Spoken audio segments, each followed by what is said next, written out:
Tax system. మన ఇండియాలో వచ్చేసరికి డైరెక్ట్ ట్యాక్స్ సిస్టమ్ ఎస్ ప్రతి చోట ఉంది. ఎక్కడ లేదు ట్యాక్స్ సిస్టమ్? యూఎస్లో లేదా? యూఎస్లో ఇంకెక్కువ ఉంటుంది. కానీ మన దగ్గర ఉండే ట్యాక్స్ సిస్టమ్ తోటి వాట్ వీఆర్ గెటింగ్ బ్యాక్, మనం కట్టే ట్యాక్సెస్కి మనకి ఏం రిటర్న్ వస్తుంది?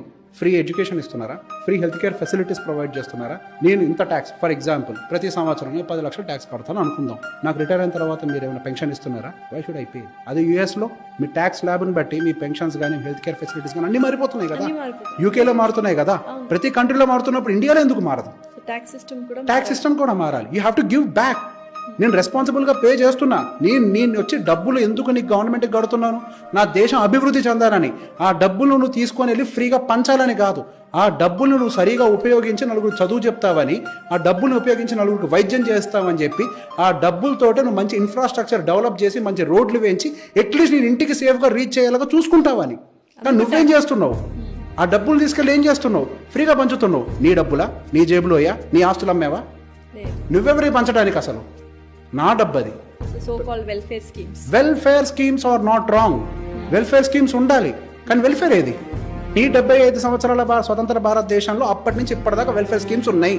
సో వెల్ఫేర్ స్కీమ్ యొక్క పని ఏంటండి? అట్టడుగున్న వాడిని పైకి లిఫ్ట్ చేయాలి.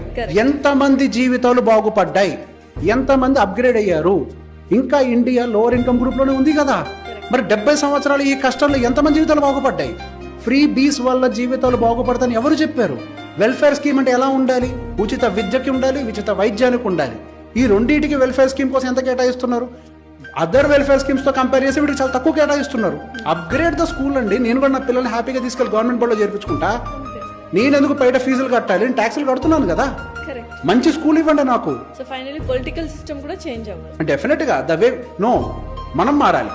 యథా రాజా తథా ప్రజ. మనం ఏం ఆశిస్తున్నాం? మనకు అదే దక్కుద్ది. మనం దరిద్రాన్ని ఎక్స్పెక్ట్ చేస్తున్నాం, దరిద్రం వస్తుంది. Expect the better, you'll get the better. Outright గా చెప్పండి. నువ్వు ఇచ్చే ఫ్రీబీ నాకెందుకు? నువ్వు ఇస్తే 1000 ఇస్తావు. అదే మా పిల్లని చదివిస్తే వాడు ఉద్యోగం తెచ్చుకుంటాడు, ఒక కంపెనీ పెడతాడు. ఎవరికి తెలుసు? ఇప్పుడు దాకా మన దగ్గర వరల్డ్ ఉండే బిలియనియర్స్ అందరూ స్క్రాచ్ నుంచి వచ్చిన వాళ్ళే, అట్టడుగు నుంచి వచ్చిన వాళ్ళే. ఎందుకు? వాళ్ళకి చదువు ఉంది. అది నువ్వు నిన్నెవడు అడిగాడు 2000 అని నువ్వు ప్రశ్నించు. అది నువ్వు అడగనంత వరకు వాళ్ళు ఏం చేస్తారు? నువ్వు అడిగేది కదా వాళ్ళు ఇచ్చేది. వాళ్ళేం తప్పులేదు. పాపం వాళ్ళ అమాయకులు అనుకోవాలి.